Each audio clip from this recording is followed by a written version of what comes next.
hoje eu quero falar um pouco mais sobre a própria obra do Espírito Santo. Eu comecei lá no princípio do estudo falando um pouco desse perfil do Espírito Santo, e eu quero voltar a isso. O que é importante você entender no estudo dos dons espirituais? Que o dom do Espírito é dado por quem? Pergunta lógica. Pelo Espírito Santo. Agora, se você não tem o conhecimento, a experiência da pessoa que opera tais coisas, você nunca terá a compreensão das coisas que são operadas, porque você não tem uma nítida observação de quem é o agente que opera. Então, por que muitas pessoas não fazem ideia do que é o dom espiritual? Por que nós a vida toda aprendeu que a língua estranha era uma forma de falar em segredo com Deus para o diabo não ouvir? Porque são ensinos que são dados, mas as pessoas não têm o cuidado de observar, examinar as Escrituras e também ter aí o conhecimento da pessoa, da natureza, da essência, dos atributos do agente que oferece a obra. E aqui que está, talvez, vamos dizer assim, o grande segredo. Então nós temos que observar isso aqui. Nós vamos começar aqui em 2 Coríntios, capítulo de número 11.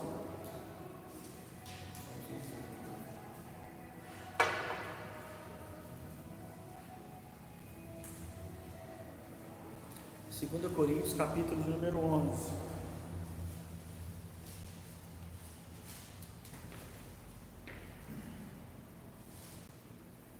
Segunda Coríntios, capítulo de número 11.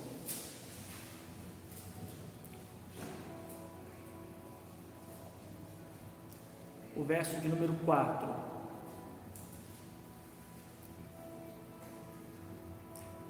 Porque se alguém for pregar-vos outro Jesus, que não temos pregado, ou recebeis outro Espírito, que não recebestes, ou outro Evangelho que não abraçastes, com razão vocês vão se submeter. Vou ler de novo.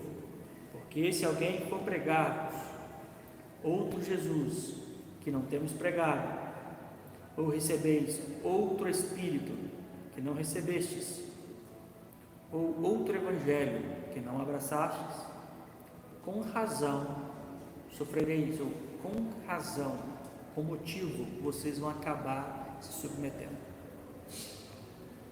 Aqui o conselho do apóstolo Paulo é sobre o cuidado de não cairmos no engano. Ele está escrevendo a carta aos irmãos em Coríntios para que eles possam tomar cuidado para que não caiam no equívoco de serem levados por aquilo que não era apostólico. Desde aquele exato momento, os apóstolos entenderam que havia uma exclusividade da orientação doutrinária, tendo por fonte a palavra dos apóstolos. Eles perseveravam, não era simplesmente na doutrina. Em Atos, diz que eles perseveravam na doutrina dos apóstolos. Quais apóstolos? René Terranova, Valdomiro Santiago. Quais os apóstolos que eles perseveravam? Eles perseveravam na doutrina dos 12, aqueles a quem qual o Senhor Jesus, pela sua própria boca, os nomeou, aqueles que o próprio Jesus disse: olha, não foi vocês que me escolheram, eu escolhi e nomeei vocês.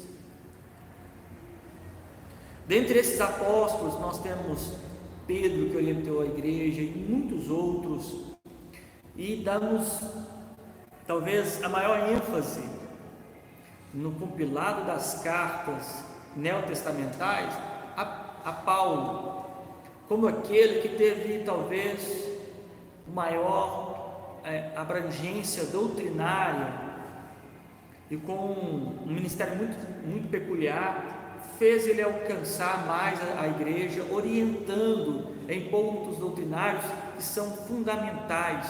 A exemplo, a carta de Romanos.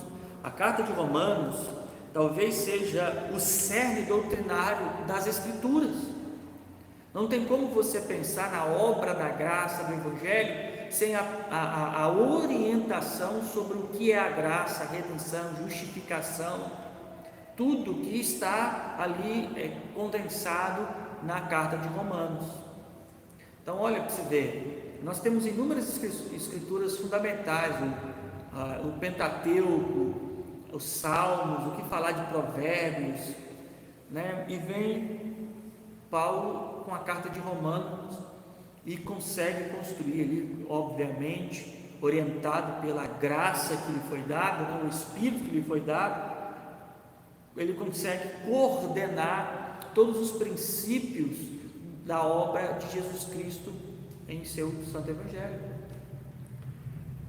Então, Paulo tem essa missão de orientar, de direcionar a igreja, e ele continua fazendo isso em Coríntios, com a preocupação de que há uma outra orientação paralela, um espírito de anticristo, como diz o próprio evangelista João, que já está no meio da igreja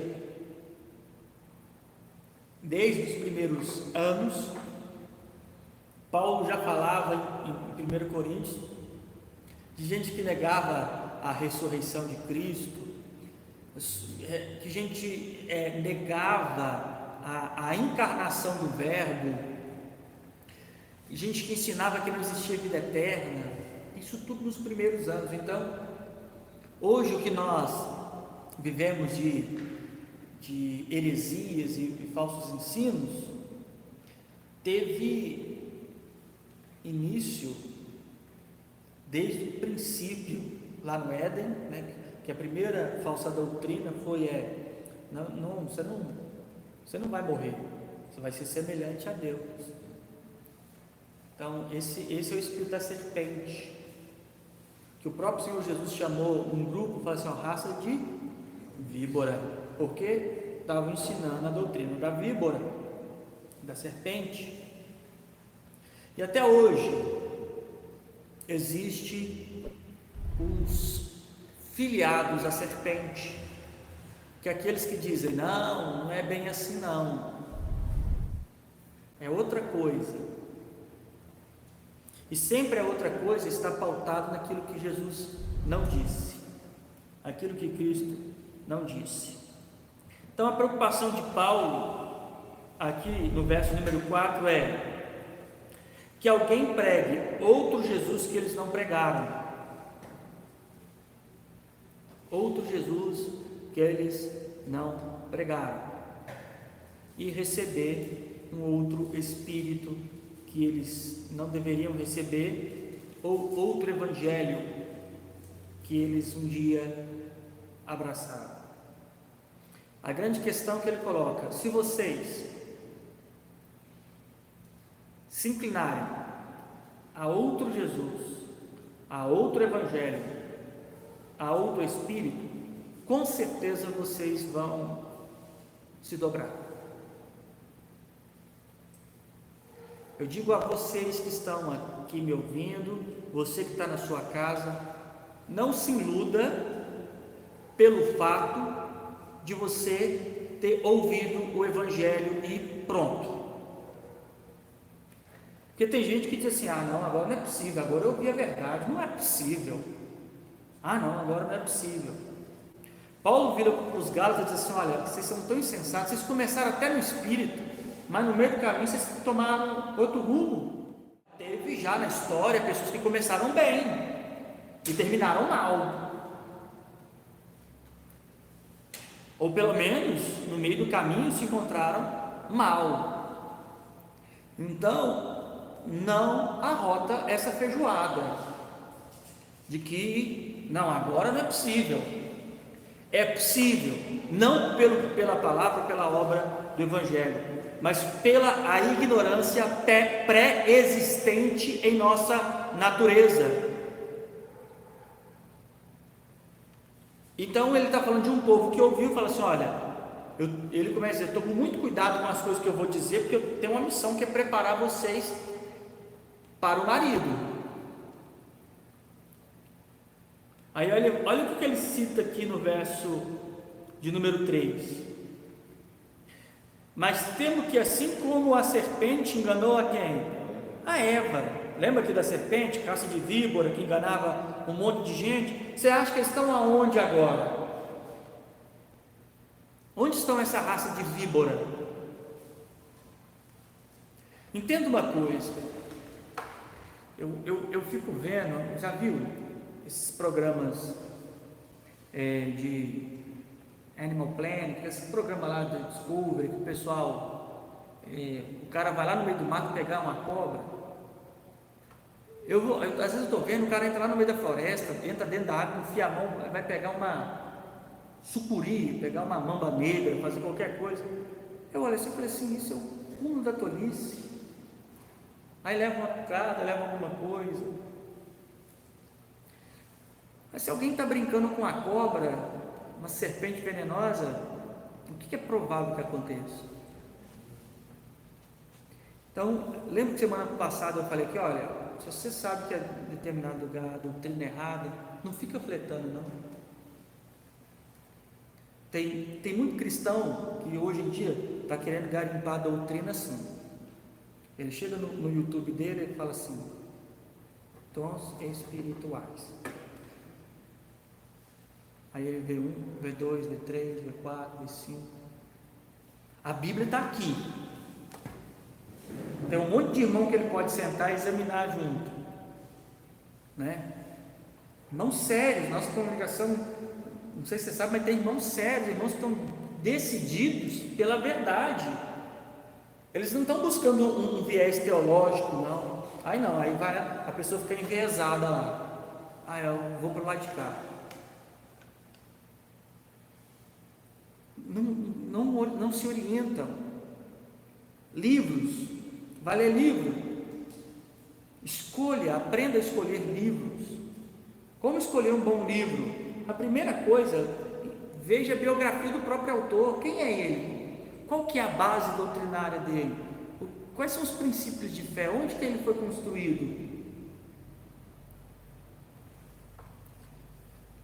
Então eu quero começar aqui no verso número 4, diz assim: alguém for pregar outro Jesus e não pregamos, ou receber outro Espírito. Eu quero focar hoje nesse ponto, outro Espírito. Nós vivemos uma diversidade, essa é a palavra do momento, né? Diversidade. Nós temos uma diversidade de doutrinas. Eu considero que hoje é impossível você catalogar precisamente todas as doutrinas religiosas. Impossível. Que de uma mesma denominação para outra tem uma variação. Tem uma variável. Então é complexo. Você tem doutrina católica romana, você tem a doutrina protestante. Da doutrina protestante você tem as doutrinas históricas, você tem depois as doutrinas carismáticas, pentecostais, neopentecostais, e sem contar o monte de outras doutrinas que foram gerados, né? Você vai ver aí, testemunhos de Jeová, o adventismo, os mormons, inúmeras outras instituições religiosas foram providas do movimento evangélico, e cada um foi buscando uma linha, cada um foi buscando uma ideia. Então, acerca do Espírito Santo não é diferente. O Espírito Santo, a doutrina do Espírito Santo, que é matéria lá no curso de teologia, né? A doutrina do Espírito Santo. Se você fizer teologia na Assembleia de Deus, na matéria doutrina do Espírito Santo, tem uma base muito similar em muitos aspectos, e que muitas das coisas que eu vou dizer aqui estão dentro dessas bases. Realmente eles afirmam que isso é verdade, não negam isso, porém tem as variáveis, e essas variáveis, o que elas fazem? Elas invalidam a estrutura da doutrina. Por exemplo, qualquer ensino teológico ensina que existe quantos Espíritos Santos? Um só. Qualquer doutrina teológica ensina isso. Não fala que existe um monte de Espírito Santo. Mas tem uma doutrina que também crê que só existe um Espírito Santo, que ela diz que língua estranha é assim. Aí outro diz que língua estranha é assado. Dá a entender então que esse mesmo Espírito faz de um jeito nenhum e para outro de outro jeito. E eu já disse aqui, se eu viro para você e conto uma coisa de um jeito e conto para ele de um outro jeito, eu estou sendo honesto e verdadeiro? Não. Qual que é o nome que dá para alguém que não é verdadeiro? Mentiroso. E qual que é o nome do Espírito Santo? Espírito do quê? Da verdade. Olha para você ver como ele se derruba diretamente o atributo natural do Espírito Santo quando se dá uma construção de uma linha teológica que a Bíblia não ensina. Eu acabei de desconstruir a ideia de que o Espírito é verdadeiro, porque eu digo, não, é porque ele opera diferente em cada denominação. Mas espera aí, a diferença aqui é que um está dizendo que uma coisa existe, a outra não, e o outro não, e é o mesmo Espírito. Aí sim, os dois falam, não, aí os dois concordam, é o Espírito. Então quem sai como mentiroso nessa história? O Espírito da verdade. Então a importância de entender. O Paulo está dizendo, fala assim, olha, é possível que vocês aprendam sobre outro Jesus que não vai estar orientado por nós, e é possível que vocês recebam, olha o que diz aqui, o verso 4, porque se alguém for pregar os outros Jesus que não temos pregado, ou recebeis o que? Outros, é possível absorver, receber outro Espírito. Aí aqui você pode dizer, algumas pessoas podem dizer assim, mas por que o Espírito está escrito com letra minúscula, maiúscula? Gente, a gente não pode determinar a pessoa do texto pelo tamanho da letra. Faz sentido. Até porque quando está escrito com letra pequena, é Espírito do homem. Quando está escrito com letra grande, não. O contexto demonstra que é o Espírito de Deus. Está falando de 3 elementos: Jesus, o Espírito e o Evangelho, que é a palavra, né? Que é a água. Tem um versículo nas Escrituras que muita Bíblia está tirando. Que Bíblia é um problema, mas a Escritura é uma coisa maravilhosa. Mas tem muita Bíblia que está tirando. Está em 1 João.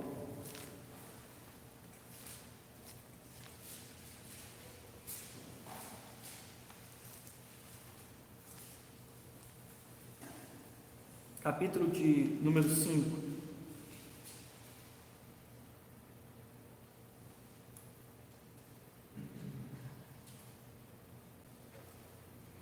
O verso número 7 diz assim: porque são 3 que testificam no céu, ou do céu: o Pai, a Palavra e quem? O Espírito. O Pai, o Criador, a Palavra, o Verbo, Cristo, e o Espírito, aquele que opera a obra. Esses 3 são quantos? 1. Aí as pessoas querem discutir sobre o unicismo, o trinitarismo. Não tem discussão, Deus é o que Ele quer ser. Eu já disse isso aqui, né? Tem gente que fala assim, como é que Deus pode ser 3, pode ser 1? É a mesma coisa que Deus sendo 1 pode ser 1000. Ele é Deus. Isso não precisa ter explicação, né? Eu vejo o homem é tão medíocre que eles criam doutrinas para tentar explicar com o trinitarismo, unicismo, né? Perca de tempo. A única coisa que eu sei sobre isso, sobre a Trindade, ou sobre a ideia de um Deus triuno, qualquer um que disser isso sobre uma construção teológica está mentindo. A única coisa que se dá para absorver é isso aqui, ó: eu sou o que sou, ponto. É isso. Verso número 8, e aqui que muda.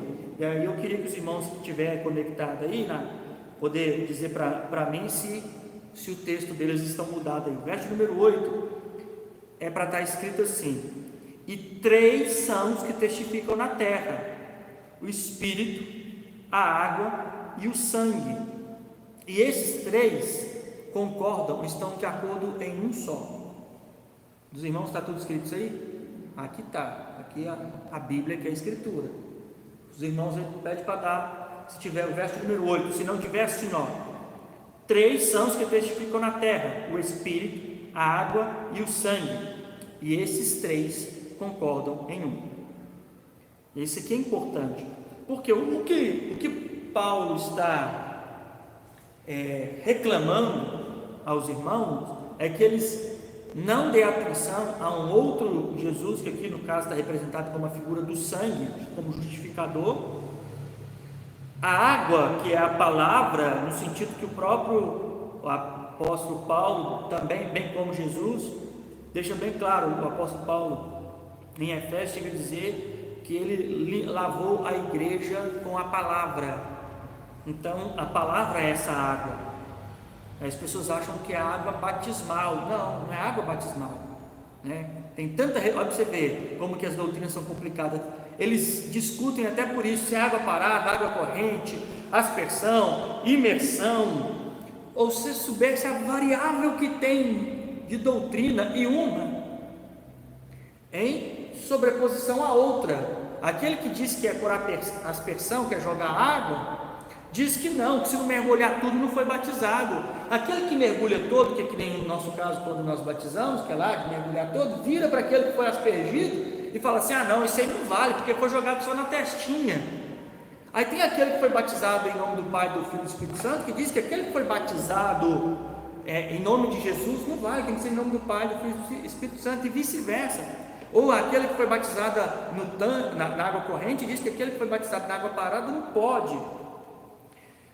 E assim menosprezam a eficácia da cruz. Isso tudo é só para mostrar o seguinte: o homem religioso está tão distante ou mais distante de Deus do que qualquer outro pecador. Não sabe quem é Deus, não vê a Deus, não enxerga a Deus e nem sabe a sua vontade. Então aqui a água, conforme Efésios,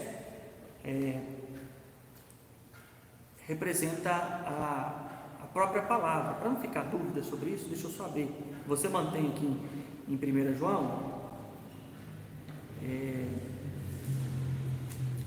Efésios, capítulo de número 5, verso de número 25 e 26. Efésios 5, 25 e 26. Vós, marido, amai as vossas mulheres, como também Cristo amou a igreja e a si mesmo entregou por ela. Olha o que Cristo fez: para santificar a igreja, purificando-a com a lavagem da água pela palavra. A água que purificava pela palavra é uma água espiritual.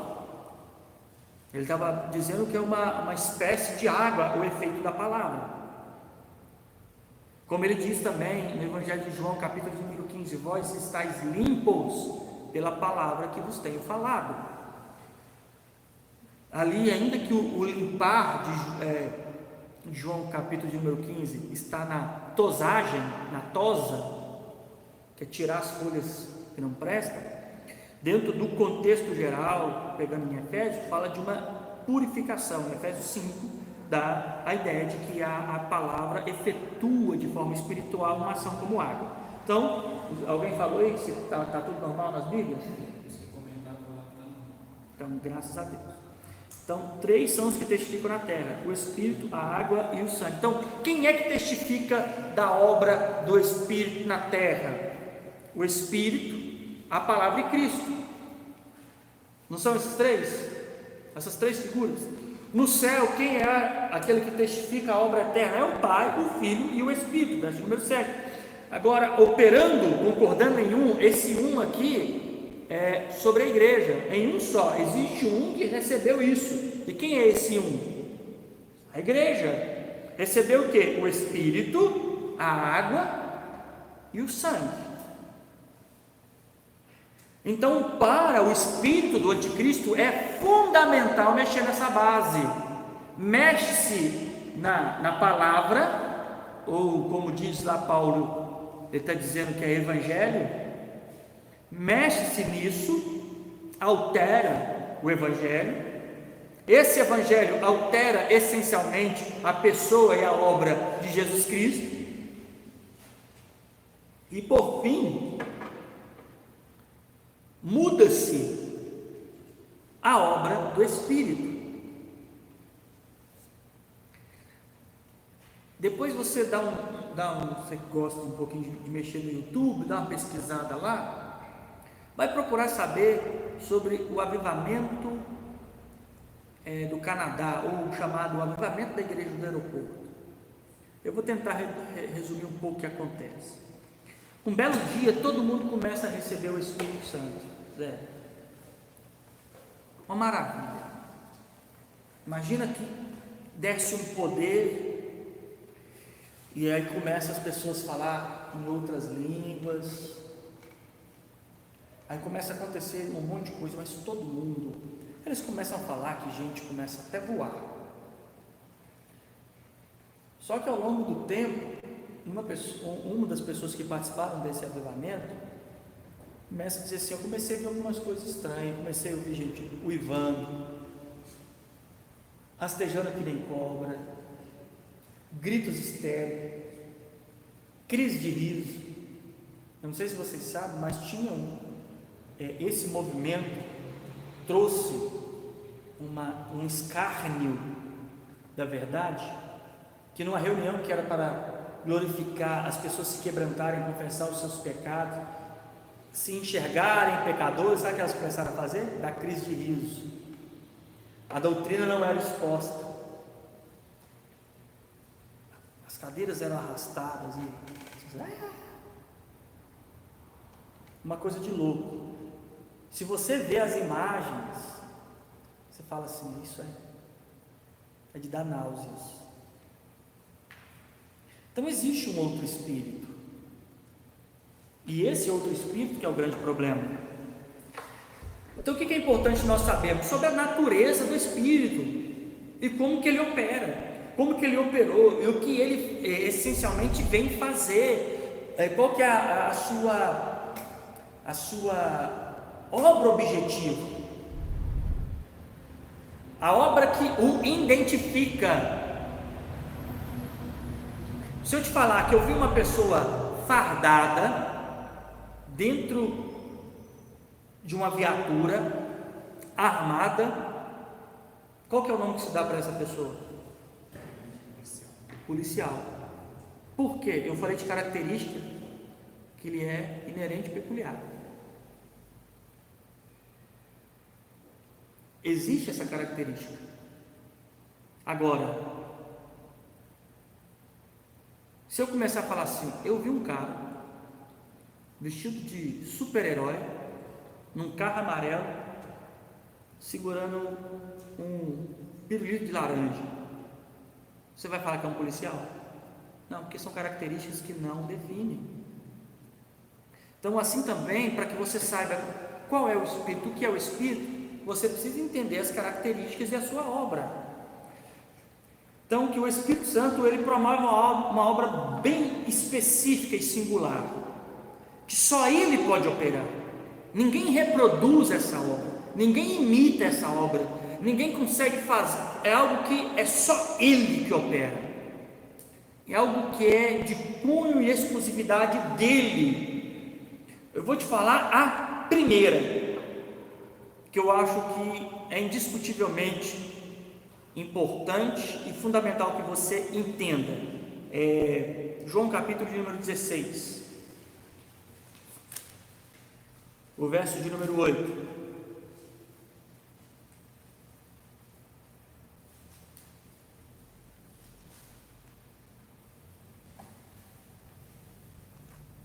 João 16, 8 diz assim: e quando ele vier, convencerá o mundo do quê? Do pecado, da justiça e do juízo. Do pecado, porque não creem em mim. Da justiça, porque eu vou para o Pai e não me vereis mais. E do juízo, porque já o príncipe deste mundo está julgado. Então ele diz assim, olha, ele começa desde o capítulo 14, falando que daria o Consolador. Ele diz, no capítulo 14 ele já diz, o Espírito que o mundo não pode receber. Só que aqui ele já diz que este Espírito, que no verso 7 é o Consolador, lá do capítulo 14, que é o Espírito, que é chamado de Consolador, ele aqui já no verso 8 ele diz que o mundo vai ser convencido. Agora, contextualizando, o mundo não pode receber esse Espírito quando nós pensamos de maneira geral. A sociedade caída não convive com esse Espírito, mas esse Espírito vai até o mundo convencer o seu povo, os que estão no mundo, o povo dele que está no mundo. Ele vai até essas pessoas e vai convencer do pecado. E aqui é uma característica bem específica do Espírito Santo, ou de qualquer um que possa dizer que tem alguma relação com o Espírito Santo, é que uma vez alcançado por esse Espírito, esse indivíduo está convencido que é pecador. Mas aqui mora uma coisa, porque talvez as pessoas assim, de maneira geral, todo crente vai dizer, eu sou pecador. Eu sou pecador. Pelo menos aqueles que tenham algum tipo de saúde mental vai dizer, não, eu sou pecador. Mas convencer do pecado é muito mais que você saber que você errou, é você entender a gravidade do erro. Porque o Espírito Santo, quando nos convence do pecado, ele não só nos convence, olha, você cometeu erro, não, beleza. Já viu quando o pai, eu sou pai, está aqui alguns irmãos que é pai, quando você vai pegar o filho e vai dar uma disciplina nele, corrigir ele, depois fala assim, você viu o que você fez? Você fez errado? Ele, Você acha que ele entendeu a gravidade do erro? Não. Ali tem um problema chamado cinto, que é o que colocou ele em uma situação entre o que ele fez e o que ele não deveria fazer. Ele falou assim, na hora que você pôs ele no canto, ele falou assim, poxa, o que eu fui fazer, hein? Sabe? Não. Outra coisa, a humanidade de maneira geral, se a gente pegar o pecado e fazer uma observação rasa dele, a gente vai entender o pecado só como um erro, né? Um erro. Então as pessoas não erram de maneira geral. Você acha que tem pessoas no mundo que não tem Espírito Santo que também é convencido de que errou? Sim ou não? Sim. Antes da descida do Espírito Santo, você acha que as pessoas podiam também não chegar e falar assim, não, eu cometi um erro? As pessoas não se corrigem de erros de maneira geral? Você não acha que tem um que fala assim, não, eu realmente errei? E eu até te digo, tem ímpio que fala que errou, e tem crente que nunca vai admitir que errou. É uma coisa a se pensar. Tem descrente que fala assim, não, realmente, eu estava errado. E vai ter crente que vai falar assim, não, para trás de mim, Satanás. Não vai admitir erro. Mas então as pessoas admitem erro, são convencidos de que erraram, de maneira geral, não são? Então ele está falando do erro corriqueiro? Não, ele está falando da gravidade do pecado, da consequência do pecado, do tamanho que isto é uma ofensa diante de Deus, o quanto isso diante de Deus é grave.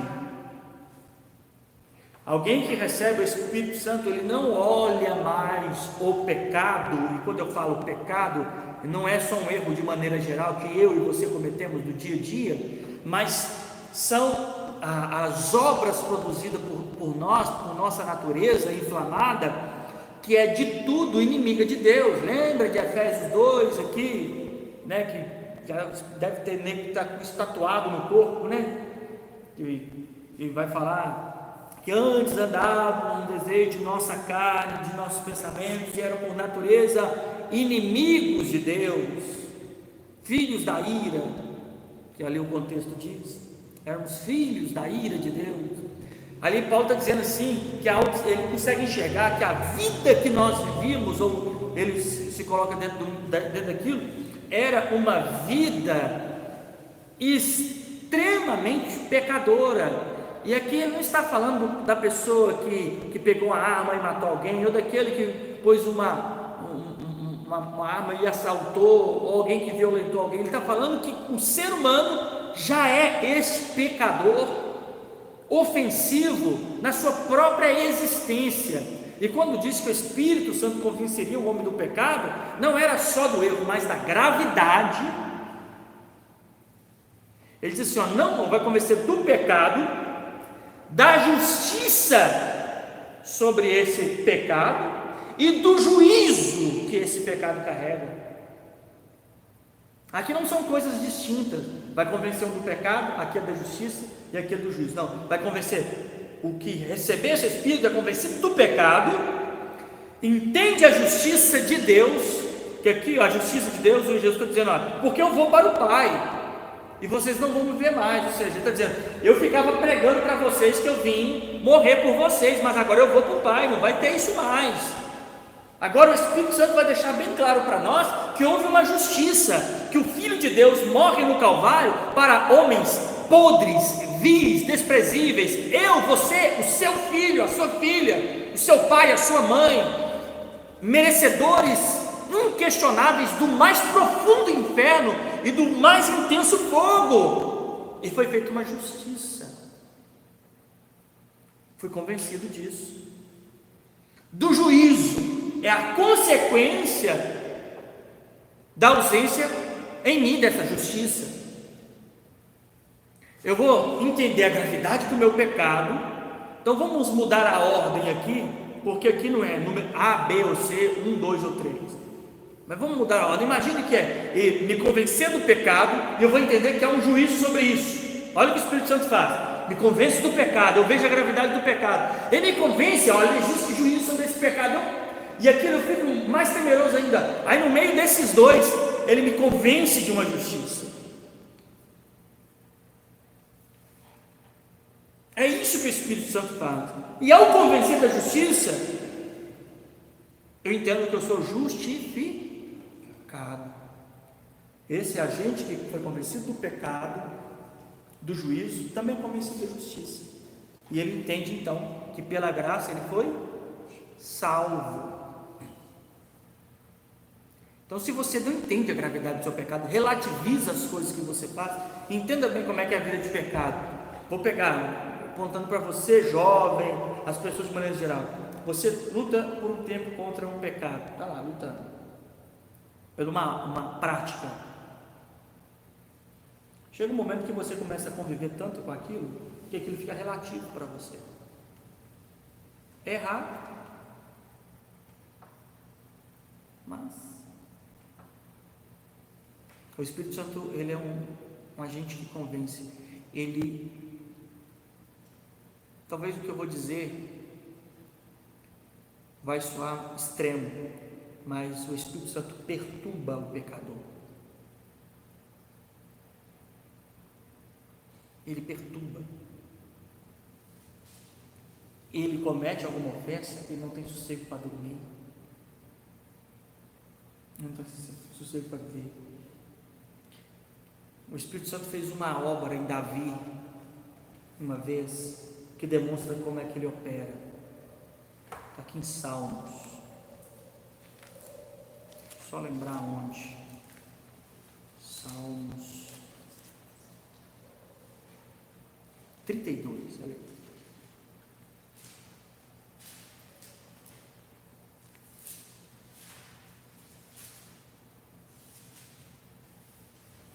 Salmo 32, olha o verso de número 3.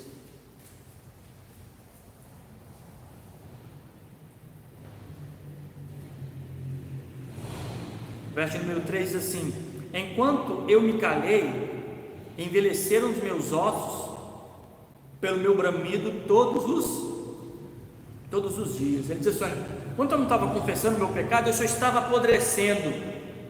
Ele estava morrendo. de dentro para fora. Quando ele fala assim que os meus ossos estavam apodrecendo, você já viu como é que um cadáver vai se deteriorando? Não sei se já achou um animal morto. Qual que é a última coisa que você encontra lá? Não, os ossos. O resto tudo foi comido, foi apodrecendo. Davi está dizendo o seguinte: comigo foi o contrário. Eu comecei a apodrecer de dentro para fora. Verso número 4: porque de dia e de noite a tua mão pesava sobre mim, e o meu ânimo se tornou como uma estiagem, né? Ele vai dizer em algumas versões assim: o meu humor se tornou em sequidão de estio. Isso significa assim: olha, o meu ânimo, a minha dedicação foi se tornando como um período de estiagem. Todo mundo espera a chuva, e o que acontece com ela? Não vem, fica lá, não vem nada. Assim também é o homem que não confessa os seus pecados. Ele vai se apodrecendo por dentro, e ao longo do tempo, o seu ânimo, ele que orava, ele que cantava, ele que congregava, ele que dizia que o evangelho era verdade, ele que dizia isso tudo, o ânimo dele vai se tornando uma sequidão. Aí ele não consegue mais orar, ele não consegue mais ler Bíblia, porque o ânimo dele se tornou uma sequidão. Aí o verso 5 vem o remédio: confessei-te o que? O meu pecado, e a minha maldade não encobri. Dizia eu: confessarei as minhas transgressões, e tu perdoastes a maldade do meu pecado. Quando esse Espírito Santo viesse, ele ia convencer aqueles que do mundo ele salvou do pecado, da mesma forma que ele convenceu a Davi. Então não diga que você recebeu o Espírito Santo se você fleta com uma vida sem confissão de pecado e vive uma intensa e constante sequidão de estio, nem ligando para uma vida de arrependimento. Então, se você está dizendo assim: não, eu recebi o Espírito Santo porque um dia no monte eu falei num estranho. Confesse os seus pecados todos os dias. Davi foi oprimido por Deus. Todo mundo quer um consolo de Deus, um cuidado de Deus, mas ninguém quer a opressão de Deus. Por que Deus oprimia alguém? Olha aqui o verso número 4: porque todos os dias o Senhor me alisava com sua mão. Não é isso? Me alisava todos os dias com sua mão.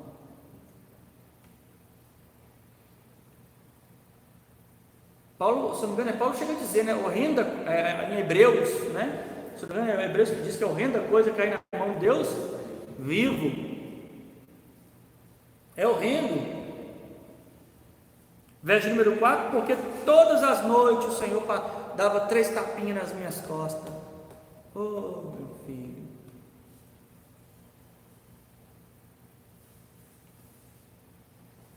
Não interessa nada. Esquenta não. Pelo contrário, a mão pesava. A mão que criou o universo estava sobre a nuca de Davi. Davi sai dali, se ele fosse para uma sessão de descarrego, aquele encosto não sai. O que estava pesando sobre ele era a culpa dos seus pecados. Havia uma mão assim, ó, em cima sobre ele. E ele estava encurvado, apodrecendo por dentro. E é isso que o Espírito Santo opera: convencimento. Ele constrange as nossas vidas. Nós pecamos, mas vamos viver um dia horrível, a noite horrível. O justificado, quando peca, ele não dorme em paz. Não cabe para ele as Escrituras quando diz: em paz me deito e logo pego no meu sono. Não pega. Ele não fica bem.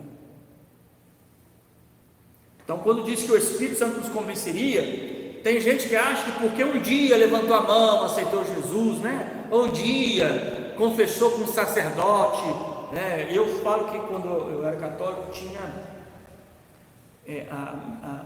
a confissão.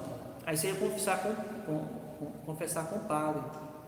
Aí sentava o padre e eu ali, né? Eu pensava assim, eu falava, padre, eu pequei. Aí ele, o que você fez de errado? Desobedeci minha mãe. Olha uns 2 Pai Nossos. Mas não era só ter desobedecido a mãe, eu fiz coisas perversas. A minha mente pensou coisas perversas. Mas eu não ia virar para aquele homem e falar assim, eu fiz isso, aquilo outro. Então, eu relativizei o meu pecado, e tem crentes assim, que hoje relativizam isso. Agora o Espírito Santo não, quando ele convence o camarada, né, quando ele convence o caboclo, ele não tem paz enquanto ele não põe para fora, enquanto ele não cumpre o que diz as Escrituras: lamentai, chorai. Ele não converte o riso dele em pranto. Tem gente que quer viver uma vida cristã, ele quer alto astral, já viu? Não, tem que viver uma vida de alto astral. Uma vez eu liguei na televisão, para ficar um pouco deprimido, né? Eu liguei numa emissora evangélica. Minha vida estava muito boa, falei que não, eu quero sofrer um pouco, vou lá ligar na TV evangélica. Aí estava um culto acontecendo e o cantor estava dizendo assim: tá bom e vai melhorar. E a música só dizia isso, que aqui tá bom e só vai melhorar, que aqui tá bom só vai melhorar. Eu tô assim, rapaz, eu estou vivendo em outro mundo, né? Não, porque tá bom, porque tem crente que acha que tem que pensar positivo, né? Não, tá bom e vai melhorar. Eu olhei assim e falei assim, rapaz, não tá bom não. Quando eu olho no espelho eu não vejo nada bom. Pode estar para o lado daí, talvez ele avançou para um ponto que eu não cheguei, mas não está bom não, pode melhorar. Eu concordo com a segunda frase, vai melhorar, mas bom não está não. Então tem crente que quer viver alto astral, né? Pensamento positivo. Pense nos seus pecados, pense nas coisas que você diz, pensa nas coisas que você pensa, converte isso em verbalização diante de Deus. Sofra pelo fato de você ter feito algo errado. Isso evidencia a obra do Espírito Santo. O Espírito Santo promove essa obra de convencer do pecado. Essa é uma das características. Então, é convencer, né, de um pecado, é convencer do pecado, natureza, o que o homem é. O Espírito Santo, se ele não fizer isso, esse indivíduo não recebeu o Espírito Santo. Então, está o pregador lá, vou começar de cima para baixo, né? Nós vamos pegar as patentes altas até chegar embaixo. Está lá o pastor, o bispo, o apóstolo, ensinou uma coisa que a Bíblia não está ensinando. Por exemplo, vou pegar um exemplo aqui. O pastor lá da sua igreja, sua denominação, consagrou a chavinha de se levar para casa. A Bíblia ensina isso? Não, nem a Bíblia e nem as Escrituras, né? Nem na Bíblia eu vi isso. Já viu algum estudo nas Bíblias ensinando a consagrar a chavinha? Não. Então nem na Bíblia nem nas Escrituras tem isso. Aí consagra lá a chavinha. Isso é errado? O que vocês acham? É certo ou errado consagrar uma chavinha para dar para alguém para as portas abrirem? É um pouco errado. É errado, muito errado ou muitíssimo errado? Muitíssimo errado, porque as Escrituras não ensinam isso. Então não é só um deslize, é um erro. Se é um erro, é pecado? A Bíblia diz, ai daquele que diz da maldição ser bênção, né? Isso é uma maldição. Ninguém sabe, mas é. Por quê? Porque eu fui lá. Eu estou dizendo o seguinte: a partir do momento que eu fui no monte e consagrei esse objeto, algo sobrenatural pegou nele. Agora está nele. Aí eu vou pegar e vou dar para aquele que for lá, vou dar de graça, que é assim que os apóstolos fazem, eles dão de graça para aquele que ofertar.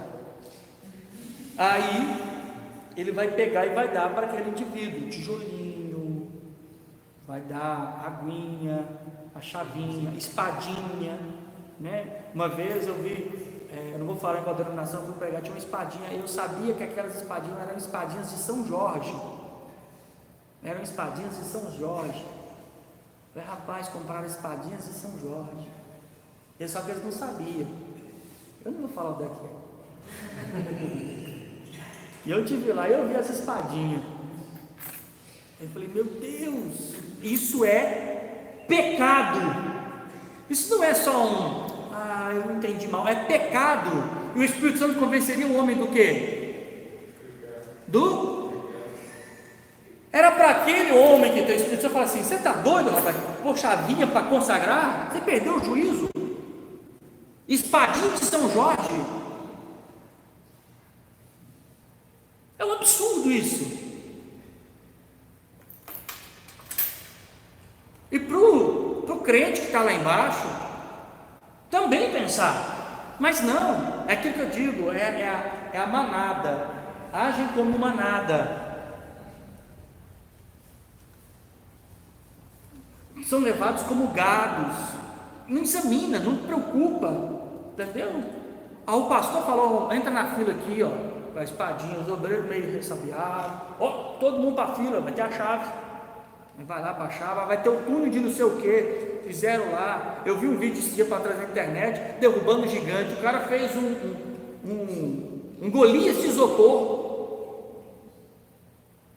e estava todo mundo tacando pedra no... Eu falei, se eu já vi isso, mas quando era pequena a gente malhava, era o Judas, já via? Eu já malhei o Judas demais, você veste roupa no boneco, né, e desce pancada, arrasta pela rua, no final põe fogo. Eles estavam malhando o Judas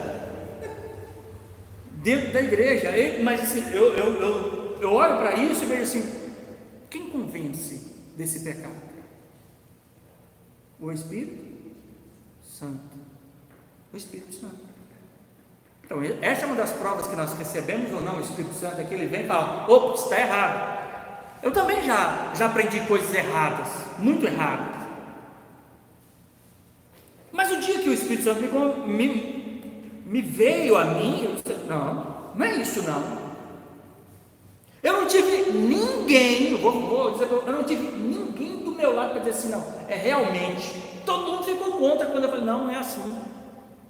Não é assim.